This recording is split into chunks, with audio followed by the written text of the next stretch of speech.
let's talk about Republic Democratic of Congo.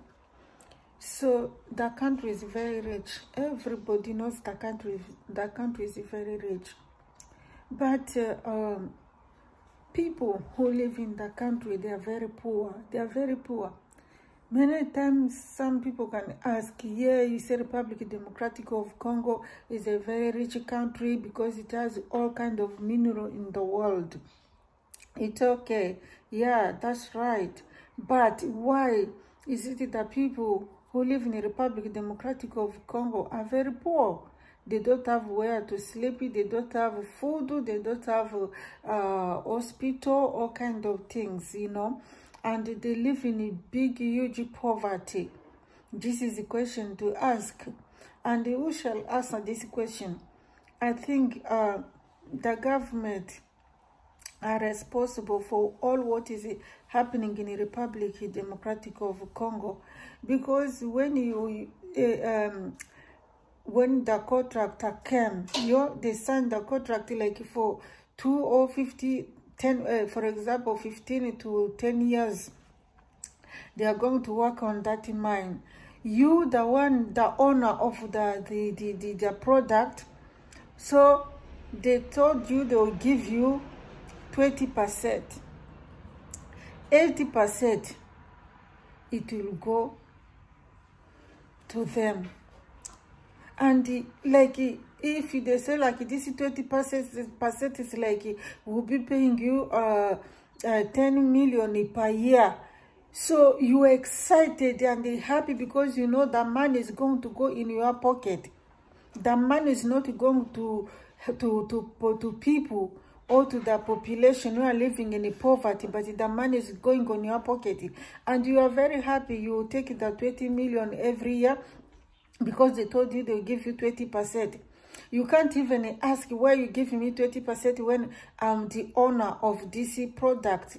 I'm the one who's supposed to give you the price to tell you, you have to have like 20%. Me, I'm going to have 80%, and we discuss. We are going to talk about the price. We bargain a bit about the price. But this is not what is going in the Republic Democratic of Congo. Corruption, lies, everything bad is just going on from the government. I would like you to listen to our brother Aigle de Kolwezi. He's going to explain to you in details about everything and all the contract they are signing in the Republic Democratic of Congo with the people who are working in the mine. Now, listen to him here. Écoutez. Est-ce possible qu'une société minière au centre des activités peut être entourée de 808 sous-traitances? C'est-à-dire des sociétés, comment est-ce qu'on les appelle? Des partenaires, voilà. D'autres sociétés partenaires. Donc, pour livrer certains services autour de la société mère, peuvent-elles être ces sociétés-là au nombre de 808? On se pose la question. On ne parle pas des autres sociétés. Avec ça, alors je me suis imaginé, si à elle seule, la société minière Frontier Mining a 808 sous-traitances, et que dire des autres sociétés dans le Grand Katanga, Ouele, Ituri, Nord Kivu, Sud Kivu, là où il y a des richesses. Donc regardez comment le Congo est saigné à blanc.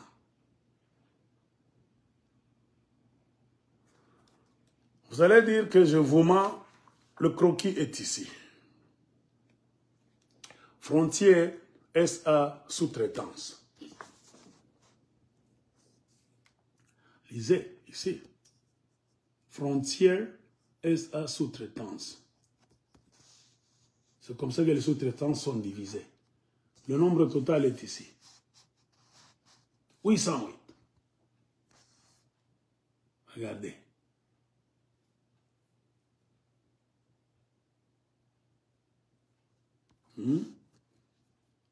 Le grand pourcentage en bleu. La partie en bleu, ici, 66%, ce sont les sous-traitances étrangères. Ils ont même écrit en français étrangère. Local, donc créé et géré par les Congolais, c'est 29% seulement. Ils ont maintenant des comptes. Ceux qui mettent l'argent dans leur compte international sont au nombre de 2% seulement. Et ceux qui mettent l'argent dans des comptes étrangers sont 3%. Et regardez comment la chose est divisée. Il y a ceux qui travaillent avec le dollar australien. C'est ce qu'on a mis ici. AUD, Australian Dollar, c'est-à-dire Australian Dollar. Donc, qui font leurs activités et qui mettent leur argent dans la banque, toujours en utilisant le dollar australien. Il y a l'autre, CDF. C'est ceux qui font leurs activités en franc congolais, Congo Democratic Franc. Il y a d'autres en euros. Là-bas, 1%. Ils mettent leur argent dans la banque en forme d'euros. Il y a d'autres, on en dit en anglais, GBP. Où se trouve GBP? GBP se trouve où?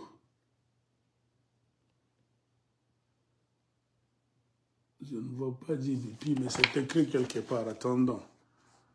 GBP. Ah, c'est ici. En jaune. En français, c'est GBP. En anglais, c'est GBP. C'est Great Britain Pound. Donc, ils gèrent leur compte en utilisant le pound, le livre sterling de la Grande-Bretagne. Le livre sterling de la Grande-Bretagne, on l'appelle en anglais Great Britain Pound. Alors, après ça, il y a USD. Ceux qui gèrent leur argent en US dollars, c'est le dollar américain, c'est 56%. Il y a ZAR.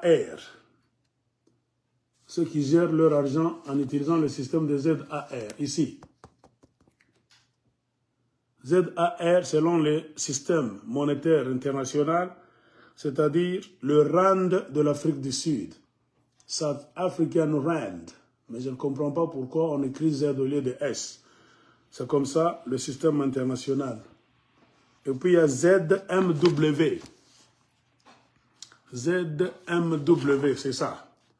D'autres font travailler et encaissent leur argent en forme de la monnaie appelée ZMW. Selon le système international de l'argent, des monnaies, transactions internationales, quand on vous écrit ZMW, c'est-à-dire le kwacha zambien. Zambien kwacha. Et puis, il y a ZWL, ici. ZWL. C'est quelle monnaie? C'est le dollar zimbabwéen. Donc, automatiquement, je vous donne un tableau synoptique de combien de genres de sociétés qui travaillent au sein de la société Frontier Mining. Il y a des Australiens là-dedans, des Congolais, l'espace européen, la Grande-Bretagne à part, les Américains sont à l'intérieur, il y a des Sud-Africains, des Zambiens et des Zimbabwéens. Alors, ce n'est pas mauvais quand on ouvre une société minière de la grandeur de Frontier Mining Mais est-ce possible que cette société travaille pour résister, mieux travailler, je veux dire, avec 808 sous-traitances, 808 collaborateurs? Jamais de la vie. Regardez, la liste est ici. Tout ça, ce sont des sous-traitances.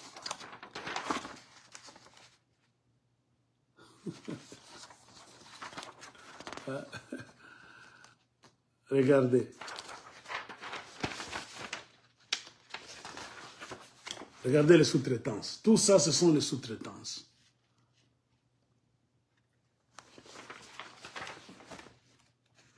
J'ai imprimé de deux côtés.